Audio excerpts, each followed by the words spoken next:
of continuation of our previous week section. We are going to be looking further into what I term why you can no longer ignore AI and machine learning. This is the part 2 of this series, and it's part of our important clarification series.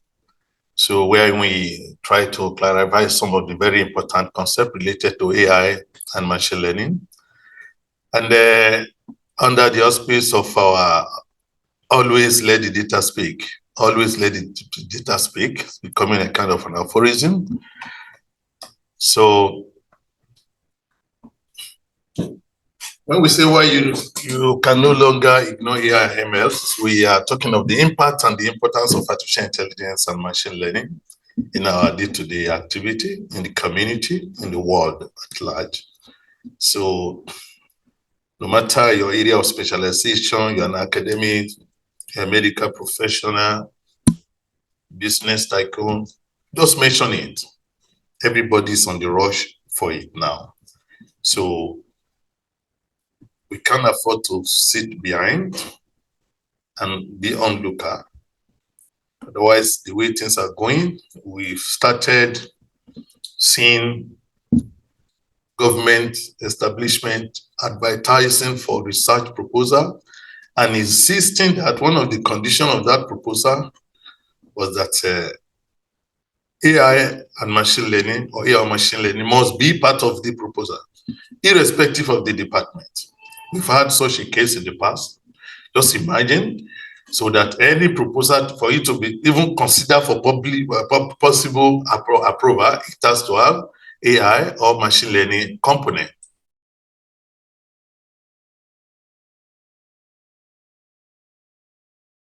Now, so imagine such a scenario. It means researchers can no longer ignore it, just as other people from other diverse area of specialization can no longer do. Now, so we are going to start today with a brief introduction to it again, so what is AI and machine learning, and especially I will try to clarify. A lot of people are often confused why do we talk of AI and machine learning? We thought that AI, machine learning is a subfield of AI. Then why machine learning is so important that often that when you see AI, then you see machine learning. Machine learning is not the only field of AI. So today, hopefully you'll be able to get clarification why whenever we mention AI, machine learning is always attached to it. This artificial intelligence refers to the simulation of human intelligence in machines that are programmed to think and mimic human actions. So whatever human being can do, we want this, any machine that can do that is okay. This is an AI system. It started with what we refer to as the popular Turing machine. In the past, that was one of the, at the beginning of AI, that was what we call Turing machine. What they do at that point in time, if people started developing a system, a kind of software, then you have to check, is this software, can we really categorize it as being AI? It's been long when this journey started. So Turing machine went further by saying, okay, how do we know your system? You are claiming that this is AI system. Okay, we're going to check. The popular Turing machine test was done in such a way that, okay, you are going to have somebody sitting behind the screen here. You don't know who is here. Another person is also sitting behind the screen here. You don't know who is the person. Is it machine or human being? You don't know. So they are connected to you at you are now the one that is doing the test, trying to check. You are going to be having communication with this person behind the screen. You have communication also with this particular kind of another person behind the screen. One of them is actually a software that is chatting with you. The other one is human being. So they keep chatting with you after some time. If you are not able to differentiate between which one is human being, is it this one or this one? Because you are not going to be allowed to see them. Who is behind the screen? Is it software I'm chatting with or human being? So if this system, let's say this is the AI system I just built there, if it's able to chat with human being here and this one is not able to recognize, is it a machine or not? Consistently think that it was human being that was chatting, then we say that this AI system has passed the Turing test. Turing.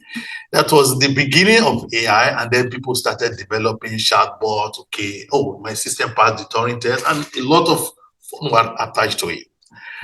However, when we talk of machine learning, so AI has several fields, as I'm going to show us. There are several fields of AI: natural language processing. So expert system, especially expert system, became a very big boom at the early part of AI development. However, for machine learning, it is a subset or a subfield of AI that focuses on the development of algorithms that allow computers to learn from and make prediction on decision based on data without being explicitly programmed. The earlier expert system, they have to be programmed.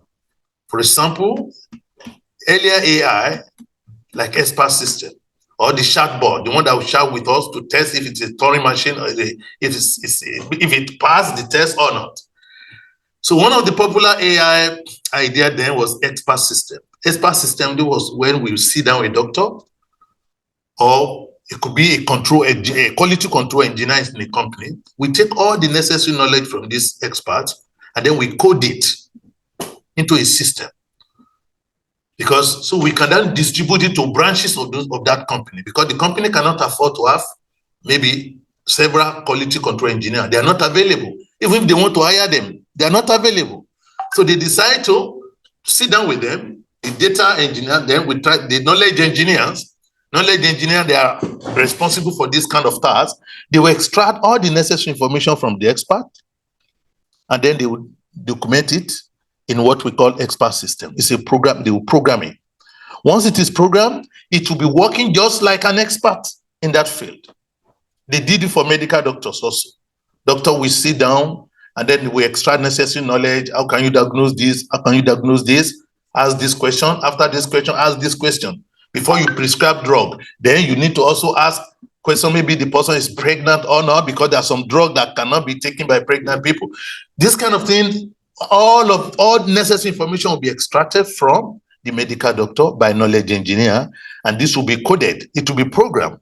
So this software now can be taken to villages to be used instead of medical doctor, especially in villages where we don't have doctors. Nurses there can make use of this to do basic diagnosis. When things become complicated, then they can send the person to the city. These are one of the examples of earlier artificial intelligence systems. They were programmed to do those things that human being can do. That's why we say that the AI refer to the simulation of human intelligence in machine, which are programmed to think and mimic human actions. All the questions that medical doctor will give, we ask the patient, then this system will try to do exactly the same thing. And at the end of the day, it will arrive at the possible diagnosis, even recommending drugs in some cases. Now, however, with machine learning, it's not a program. You don't need to have explicit programming for it. It rather took its own case from data, available data set. Once you have available data set, then you try to learn what happened in the past. For example, we want to diagnose who is sick. So we have data of people who are confirmed sick, maybe diabetes disease, for example. We have data set of people who have been confirmed to be patient. And we have people who are not suffering from this disease. Bring this data, the supervised machine learning will try to understand what is the characteristic of people who are sick and what are the characteristics of those people who are not sick. Once it learns this, then it generates a model, final model. And that model, when you have new patient visiting your clinic, just provide the necessary information from the patient, give it to the model. The model will identify the patient as being sick or not being sick. So there's no explicit programming. Rather, machine learning is actually taking programming to the other level. Just give me data, I will generate a program for you. This is the revolution that machine learning brought to artificial intelligence. That rather than explicitly programming, that in the classical AI like expert system, natural language processing in the past, AI said, no, just bring the data. And the good news is data sets are everywhere. Data is being generated at an alarming rate every day, every minute, every second, every hour, and so on. So this is how we have to first of all look at artificial intelligence and machine learning. So machine learning made it possible for us to just use raw data and then to generate a software. And that software then can be used for future prediction or analyzing other situations, unlike the other ones. Now, so under this, we have several areas that are benefited from AI and machine learning, but to still clarify it further, these are the relevant emerging disciplines in this respect. This is the AI, the big I. Then here you have the NLP, natural language processing. You have the robotics, so this is developing system like they can move like human beings. We have the humanoids and other type of robots. Knowledge-based system, this is the one I gave example. This is knowledge-based system is also referred to as expert system, where you extract knowledge from expert and then you code it, and then you can use that knowledge now to act in place of the expert.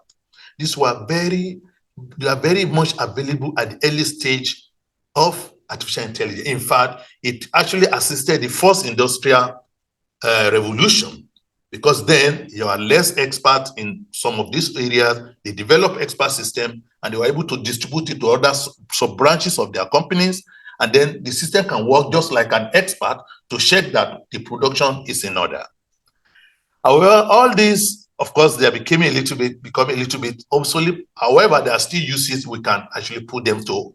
For example, the expert system, one of our proposals, we can still use it for training doctors. You see, when you have young doctors that are just graduating, they need to get trained. So when they start practicing, when they are attending to patients, every few minutes they need to go to their consultant to ask questions. Okay, I've done this, what else do I do next? Sometimes you see a trainee doctor going to consultant several times within the span of few minutes while attending to a single patient. The patient also may become impatient. So why don't we have expert system that we have extract necessary knowledge from this consultant so that this young doctor can be checking instead of going out in of his clinic, he can use it to train. So what we are saying in essence, expert system as it was classically done can now be used to train young doctors before they then become also competent personnel. Up to now, the use is still in place. However, with the coming of machine learning, it actually changed the whole story. So machine learning changed the whole story, because once you add machine learning to it, and that is why I said, when we say AI, we say an ML. Why? Machine learning is just a subfield of artificial intelligence, just like NLP. However, to answer this question, it's a very popular question, even in interviews, to know what is unique about machine learning, that when we say AI and machine learning, why not AI and NLP? Why not AI and robotics? But AI and machine learning, this is the one that everybody is often using. Why? Because although machine learning development came later as part of the subfield of AI, it has been able to demonstrate and leverage its unique capability across other subfield of AI. See? So other field of AI, in order for them to become sophisticated, they need machine learning. This is just the summary. NLP need machine learning.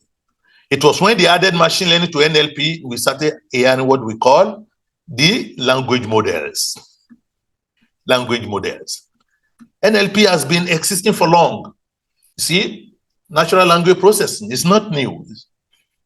However, once machine learning was added to it, then it became so popular. Then we are talking of generative AI, ChatGPT. These were made possible by machine learning. Also look at robots. Robots has been here for long, but they are all coded. They are programmed to do things. But you want your robot to take you to the next level, then you add machine learning to it. Then the capability become really wow. So also knowledge-based system that has been existing for long. Now we integrate machine learning. In essence, other aspects of artificial intelligence, they need machine learning in order to enhance the capability. So this has actually promoted machine learning from being just ordinary subfield of AI. It is defining itself as actually like competing with AI on its own. Because other aspects of AI, they need machine learning to be able to excel in their capability. So this is a kind of a unique feature that machine learning has brought into the field of artificial intelligence. And that's why whenever we mention AI, machine learning will come in, because of the unique capability that has never been had before, being able to just bring data and then we can generate program automatically from the data set. So which is a very, very, it's a very big life-changing invention to other aspects of artificial intelligence. And of course, we have the big data, which is very important. Let the data speak. Once you have the big data, you can do prescriptive, predictive, or descriptive analytics. We'll talk about all this concept later when we start talking about data science concept. So, and then, of course, machine learning, you're going to see later where deep learning came in, as the case may be. Still on artificial intelligence, which is mimicking the intelligence or behavioral pattern of humans. So often classical AI, they need direct code. You need to write code, explicit code. However, for machine learning, they say no more with coding. So just give me data, then I'm going to generate model for you. And this model is like a program that you're going to use. Then we also have the developing subfield of machine learning. It's also machine learning, the deep learning, which is, as the name shows, this is a deeper form of learning, still machine learning. However, some of the unique capability of deep learning include the ability to extract features. It can extract features automatically from text, images, and videos. These are the unique capability of deep learning. See, to train machine learning, we need the feature. Usually we rely on human beings to give us the feature. If they give a wrong feature, then garbage in, garbage out. Our model might not be good, might not be as good as we are expecting. So deep learning brought this very big change into how machine learning can then be actually done.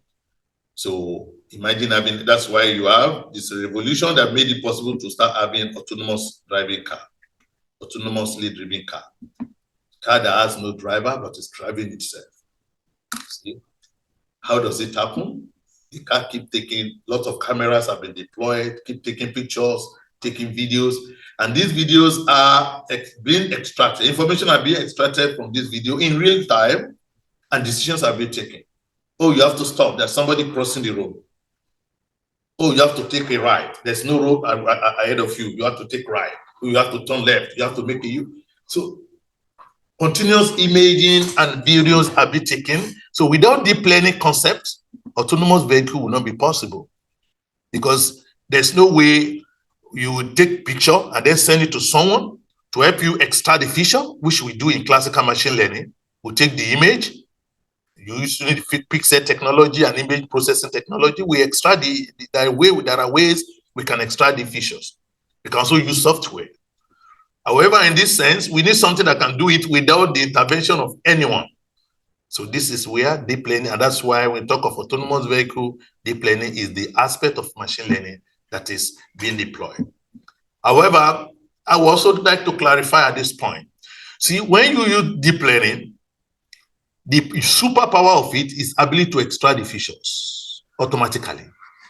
Then once it extracts the feature, then building final model that can predict or detect something is just like a classical machine learning. Therefore, if it is imaging, you can have a simple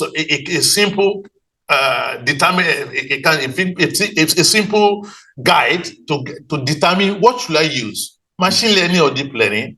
I say, okay, if your data is numerical, numbers, just go for machine learning. Ordinary machine learning is good for you, because principle of machine learning says always go for simple algorithm first, k-nearest neighbor, decision tree, and no stuff for that. However, if it is image, if the data coming in is image in image form, then you go for deep learning. to extract the features. So once you extract the features, you see deep learning, then it's up to you now. You can then use deep learning to continue processing, and you can also bring in machine learning to continue the processing. It becomes like an hybrid model. If you are bringing in machine learning here, it means I use deep learning to extract my feature from images, from videos, from text, and then I use machine learning to also check, to build the model. Because building the model, deep learning is able to extract your feature, but it doesn't guarantee that it's going to be able to give you the best accuracy. People have tested this, whereby deep learning at the end of the day might be getting like maybe 78% accuracy, and ML is able to get like maybe 85% accuracy. You can see the difference. It's possible. So the power of deep learning as a subfield of machine learning lies in that capability to extract feature from text, from images and videos automatically without human intervention. So I want us to take note of this when you go into practice. So once the data is extracted successfully, then the features are well extracted by deep learning, then you have that liberty to go back to your classical machine. In fact, I encourage you to use some classical machine learning algorithm, SIP1, KNN, decision tree, and then you can also use one deep learning algorithm and then compare the result and see which one gives you better result. Especially if your data set is very few. Deep learning might not be able to help you because you need some sizable number of data set when you have to do deep learning modeling. So that is on that. So hopefully we have been able to let you see how machine learning and AI are assisting themselves. So machine learning came as a subfield of AI, but it's so important to other field of AI. Hence the reason why you always see AI and machine learning. And also you now see the difference between machine learning and deep learning as also another aspect. So machine learning building framework, also mention it as a kind of a revision for us. So see, get the data, just told you now. If your data is in image form, video form, or text, several texts, deep learning will do wonder for you here. You don't need human intervention. Just bring in deep learning to do it for you. Once you do that, then let the processing continue. You can use any algorithm, either machine learning algorithm or deep learning algorithms. So get your data. However, if it is numerical, just go for standard machine learning algorithm. We have seen people, they had numerical data, they went for deep learning. There's particular study, so they were able to achieve, I think it was 75 or 78% accuracy, performance measure they were able to achieve. Meanwhile, K nearest neighbor was adding 95. The simple machine learning algorithm. It's not about name. If you really want to get a good result out, let the data speak. It's the principle that must be guiding us. Let the data speak. That is, you don't have an algorithm that is going to work in all situations. So start with simple algorithms, then gradually go to more complicated algorithms, especially as the data is becoming more and more, or when the simple ones can no longer successfully model your data. Now, once you get your data, then you do feature engineering. We've had several discussions on this concept before. You can check out our videos, earlier videos on our YouTube channel. And then you select the algorithm here. So it could be KNN, K nearest neighbor, it could be decision tree, and also for the algorithm. It could also be convolutional neural network, and also for that deep learning algorithm. But remember, always start with simple algorithm once the data has been extracted. The next is to check the performance. You cannot always get it right at once. It's another very unique thing about machine learning. It gives you that particular privilege. You can always go back, do hyperparameter optimization, optimize your parameters, and then see you can improve the result. Sometimes you might need to change the model. I've exhausted all the hyperparameter optimization of K nearest neighbor, yet I'm not getting what I actually was supposed to get. So then change it. Go to decision tree, go to support vector machine, go to neural network, and also for that you have. And sometimes then you might also have, okay, let me go to deep learning, check out some deep learning algorithm. Or why don't I do ensemble, the cocktail, try to bring many algorithms together and let them discuss and let them jointly take a decision. As we know, when groups are always better than individual in decision making. So we also have such a thing in machine learning model building blocks. So sometimes you need to use Ensemble. With our videos explaining Ensemble, we can check it out, check them out in our video clusters. So once you are okay with your performance, then this is good. Your model is ready. Sometimes you might need to go back just for performance improvement. Go back to feature engineering. Maybe the features are not good. Select some other features, combine some features, do some pre-processing, normalizing some features, and also further possibilities you can explore. And sometimes you might need to go back to data preparation altogether. Maybe the feature you brought in were not good. They are so noisy. You are actually using wrong features. You keep doing this, what we call looping. This looping continues until the model reaches satisfying performance. And what is satisfying depends on the field you are dealing with.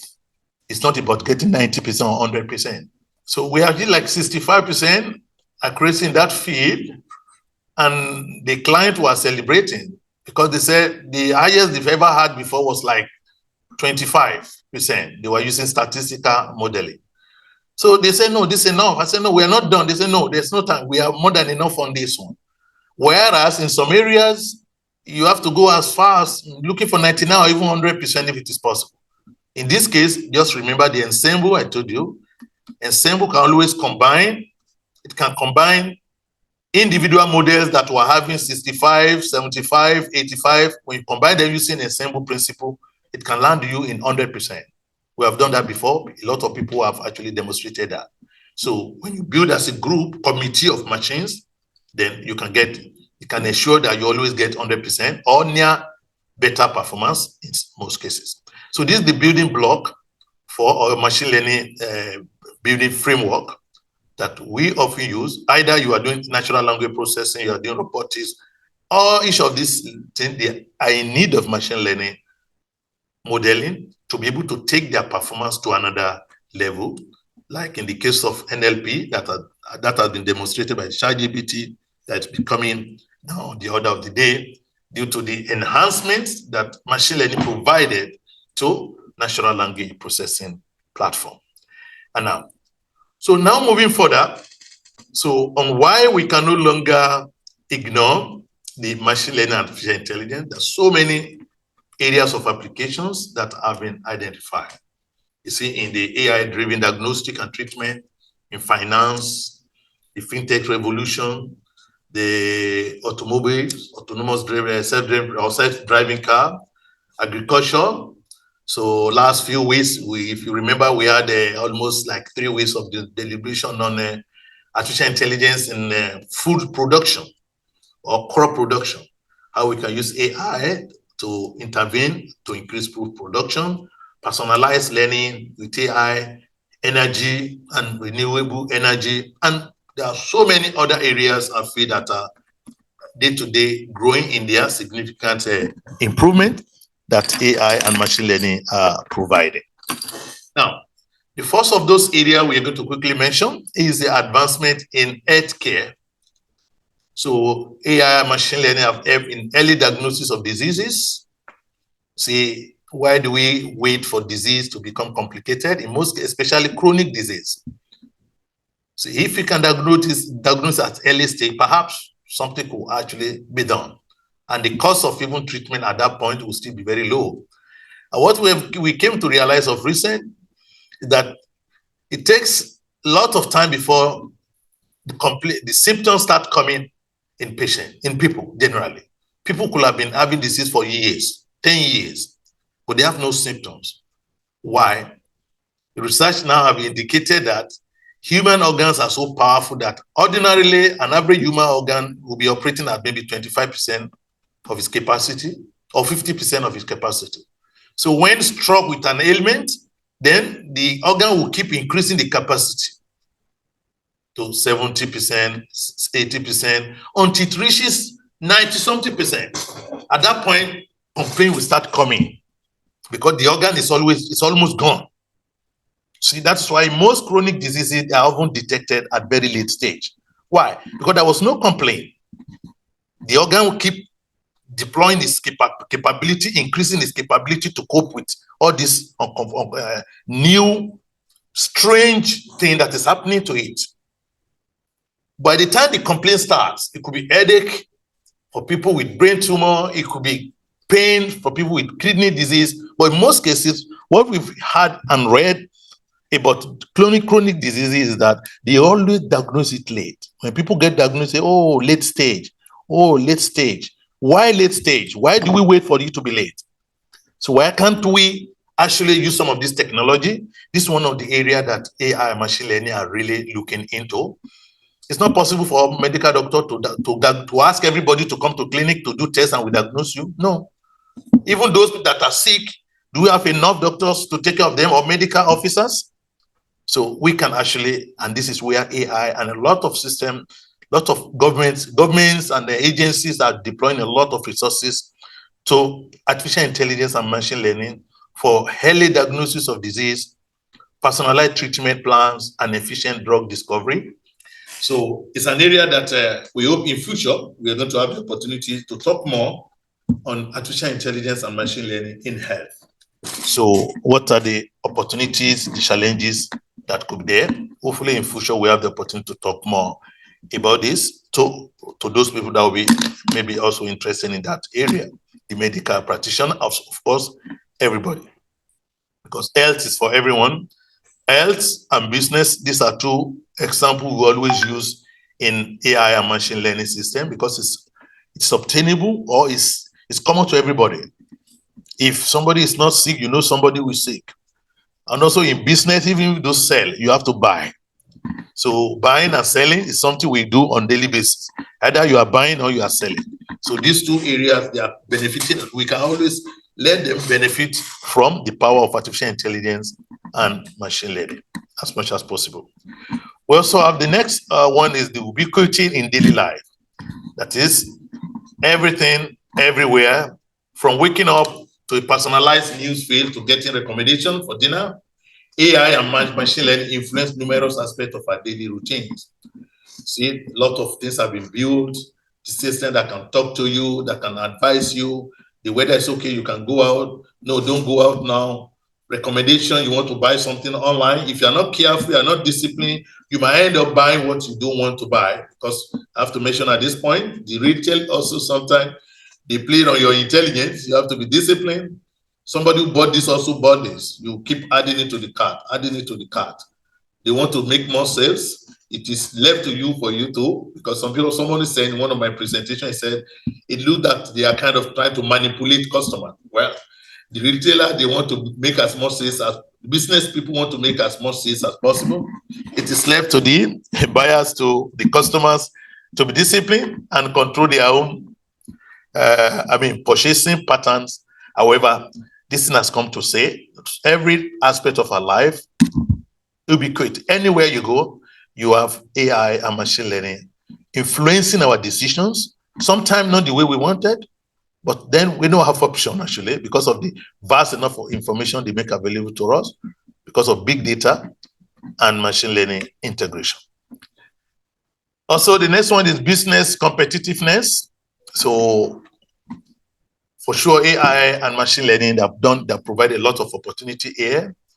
Companies like Amazon, Google, they use AI to optimize logistics and such algorithms, respectively, setting high standard in their industries. So you can see the growth. So these are annual net sale revenue. You can see the jump. Same as the AI is really booming, things are also going up. And these are the reality, because the system is making it possible for people to be aware of what is going on. Sometimes as you are traveling, you are using Google Map location. Google Map will send your location to a particular company in your new location. You are traveling, you just arrive at one city, quickly send alert to you. They started promoting their product to you. How did they know that you are there? Oh, there's a shopping mall doing promotion very near to your hotel, even beside your hotel, where you are staying. You are going to stay for one night. So before you know what is happening, the information is there for you. How do they know? What made it possible? Because of AI, machine learning, recommendation system. They know you are traveling, then they would be able to know, okay, what do you like to buy? What do you usually buy regularly? They all add this information, and then it will make recommendation for you. So business competitiveness is there. If you want your business to be competitive, to stay on top, you have to be up to the game in terms of AI and machine learning deployment. Otherwise, competitor will definitely take over, as some companies already lost it totally because they were not able, they were not opportune, or they refused to take advantage of the emerging technology. So another very important area that machine learning has really, AI and machine learning has impacted the world is data-driven decision making. Data-driven decision making, as I've explained. So let the data speak. So the world is going in this direction. Let the data speak. It's not what you want, but what the data is saying. So organizations have to decide what to produce based on what the data is saying. So organizations use AI to process vast data set and derive actionable insight. You can see actionable insight, which are crucial for strategic planning and operation. Now, machine learning has the capability to predict how many people might visit your store tomorrow. So the store manager will be able to say, oh, it is predicted that there's going to be customer surge tomorrow. Okay, then we need to bring in a lot of sales representative to come and attend to customer in this branch to avoid customer complaint. You can have that information, strategic planning. So you can move, and then another branch of your company has just been predicted that there's going to have low sales. Then you can bring staff from that place to another place. So strategically preventing customer complaint while also utilizing your staff effectively. It also has the potential to revolutionize strategic decision making by providing organization with data-driven insight, predictive analytics, decision support capability that enable them to make faster, more informed, and more strategic decisions. For example, even in the area of customer, your staff.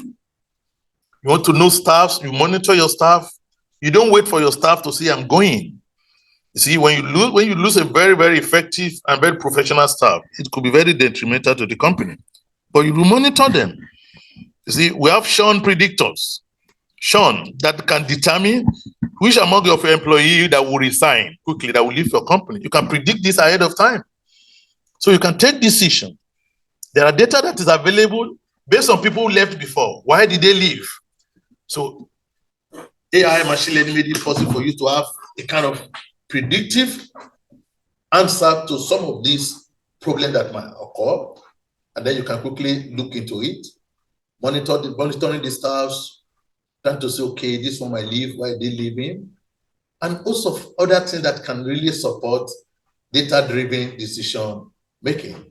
So decision that usually before we need a very experienced managers to take, even with a mid-range trained manager can take those decisions with effective support from AI and machine learning. So thank you very much for listening. So, and wish you all the best.